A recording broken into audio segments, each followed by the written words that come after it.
All right, everybody, who is ready for a market update? Because with how awesome this year has been, I really wanted to kind of dive into the numbers, and being a little bit of a numbers nerd when it comes to stats, I really wanted to see like how much did the market shift this year. And people, all the doom and gloom you heard, everybody said, the market's going to crash and everybody's going to lose houses and it's going to be just like 2009 all over again. And from the beginning, I've said that's not going to happen, but the numbers will tell us what it is. So I'll put these numbers separately on here as well. But looking back so far this year, now granted, we still have a few more days this week that things are going to be closing. They won't have the stats up probably until, I would guess, the middle of the following week, if not late middle January even. But so far this year, we've had 6,780 sales in Northern Kentucky. So crazy number, right?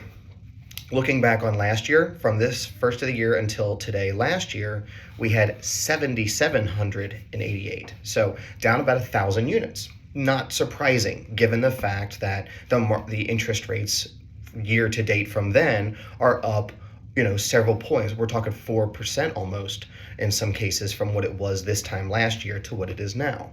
However, the interesting number I found was that the average sale price still went up.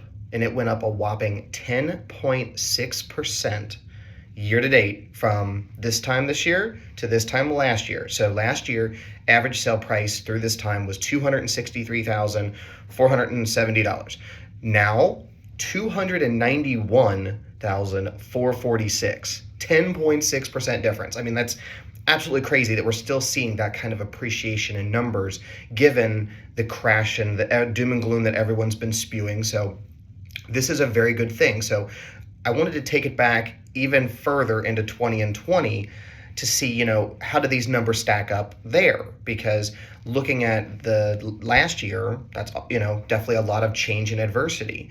But looking at 2020 to 2021, we actually saw where things were the same. So in 2020, we had 7,760 sales. So almost identical to 21, which is exactly what I expected.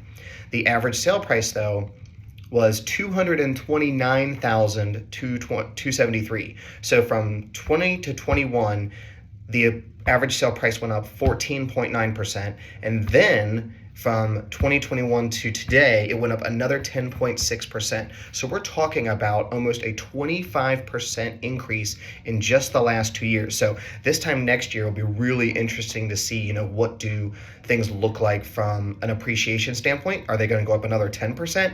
Probably not. I'm expecting it's probably going to be somewhere closer to the 5, maybe 6%. Some areas are going to be higher, of course. Some areas are going to be lower. But the cool thing, though, looking at both years side by side, 21 and 20, is the days on market changed by 1 day.